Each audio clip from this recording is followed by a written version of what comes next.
இன்றே டவுன்லோட் செய்து உங்கள் ஃபேவரட் ஷோக்களை என்ஜாய் பண்ணுங்க. நீ அன்னைக்கு அந்த அகிலாவை ஸ்பாட்லயே அடிச்சு தூக்கி இருந்தீன்னா நிம்மதியா இருந்திருக்கும். சரி, அதான் மிஸ் ஆயிடுச்சு.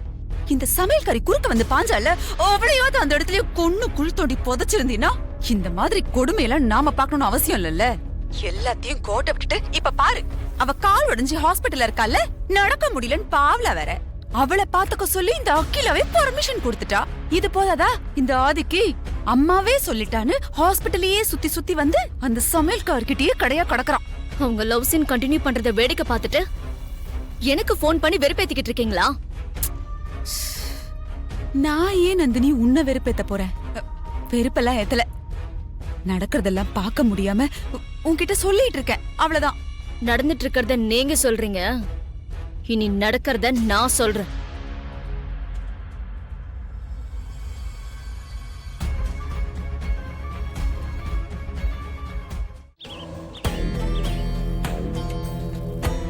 என்னங்கம்மா? என்ன சுந்தரம், இவ்ளோ பெரிய உருவம் இங்க குத்துக்கல்லு மாதிரி நிக்கிற, பார்த்தும் பார்க்காத மாதிரி போற? அது வந்துமா, நீங்க ஏதோ ஒரு யோசனையில இருந்தீங்க, அதான் உங்களை தொந்தரவு பண்ண வேண்டாம்னு. ஆ, கரெக்ட். நான் யோசனையில இருந்தேன்ல, கரெக்டா சொல்லிட்டேன். அகிலாக்கா நல்லவங்களா கெட்டவங்களா? என்ன சுந்தரம் இப்படி முழிக்கிற? அகிலாக்கா நல்லவங்களா கெட்டவங்களா அத பத்தி தான் நான் யோசிச்சுட்டு இருந்தேன். இப்ப நான் உன்கிட்ட கேக்குறேன், நீ சொல்லு. அகிலாக்கா நல்லவங்களா கெட்டவங்களா? என்னம்மா இப்படி கேக்குறீங்க? அம்மா ரொம்ப நல்லவங்க தான்மா.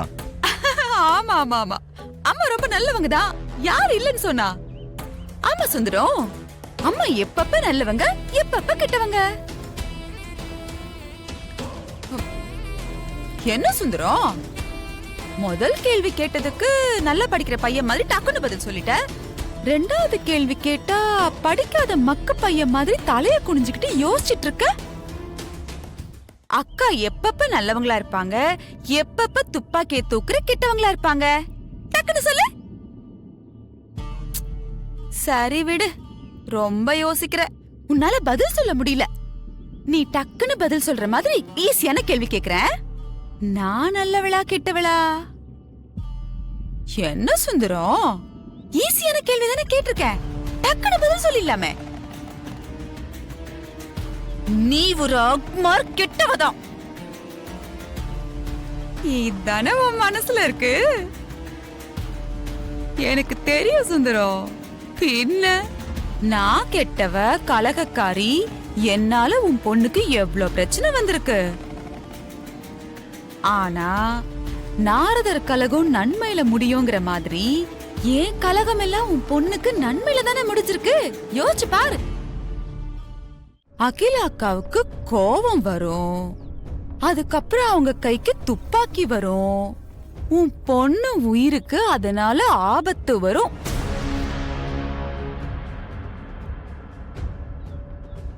யோசிடா, நல்லா யோசி. ஏற்கனவே நீ குழம்புன குட்டைதான், இன்னைக்கு மீனை புடிச்சிடுறேன் பார். சுந்தரம், அடிபட்டு ஹாஸ்பிட்டல் இருக்கிற பார்வதிய பாத்துக்கன்னு ஆதிக்கிட்ட அக்கா சொன்னது வாஸ்தவம் தான். பாத்துக்கதான் சொன்னாங்க, இப்படி பாத்துக்க சொல்லி சொல்லவே இல்லையே. எதுக்கும் ஒரு நியாயம் வேணாமா சுந்தரம்? அகிலா அக்கா எப்ப நல்லவங்களா இருப்பாங்க, அவங்க கைக்கு எப்ப துப்பாக்கி வரும்னு நமக்கு தெரியாது. ஏன்னா அவங்க நல்லவங்களா கெட்டவங்களான்னு உன்னாலேயே சொல்ல முடியலையே.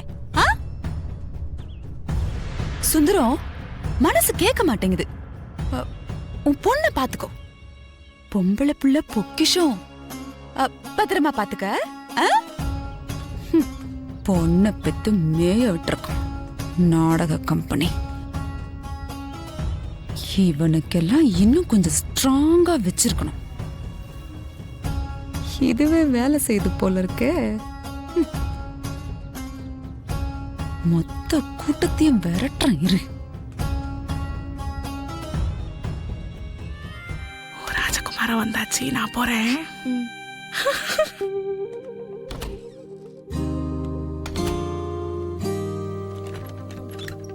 அந்த நர்ஸ் என்ன பத்தி சிரிச்சிட்டு போகுது.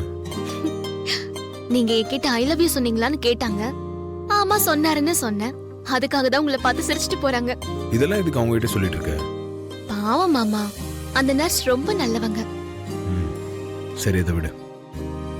நான் எப்பவும் உன் பக்கத்துல இருக்கணும், என் மூச்சு காத்து மேல பட்டுட்டு இருக்கணும்னு சொன்னல. ஆமா, அதுக்கு கூட நீங்க ஏதோ ஏற்பாடு பண்றேன்னு சொல்லிட்டு போனீங்க. ஏற்பாடோட தான் வந்திருக்கேன்.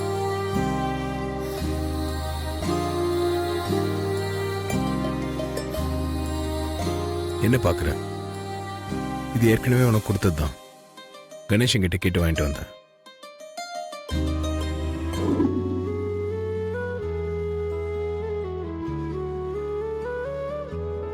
பார்வதி, அப்பா, தூங்கிட்டியாமா? தூங்கலப்பா, சும்மாதான் கண்ணை மூடி படுத்துட்டு இருந்தேன்.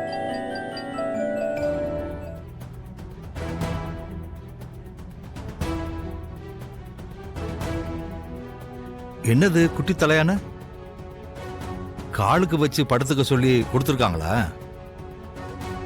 காலுக்கு வச்சு படுத்துக்க சொல்லி கொடுத்தத எதுக்காக தலைக்கு வச்சு படுத்திருக்க?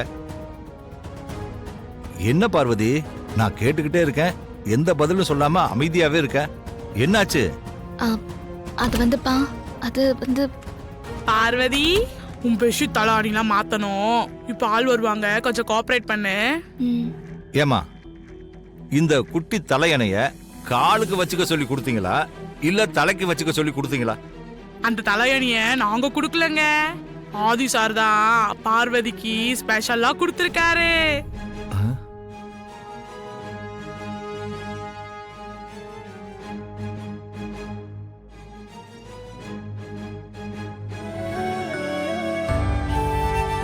கொஞ்சம் தனியா போய் பேசலாமா பெரிய தம்பி?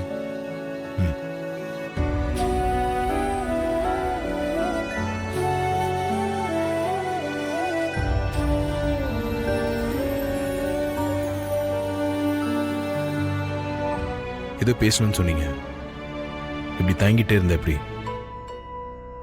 மனசுல இருக்கிறத தயங்காம சொல்லுங்க. சொல்றேன் பெரிய தம்பி. சின்ன பிள்ளைங்க நிலவை பிடிக்கிறதுக்கு ஆசைப்படுற மாதிரி அவ மனசுக்குள்ள ஏதேதோ ஆசைகளை எல்லாம் வளர்த்து வச்சுக்கிட்டு இருக்கா.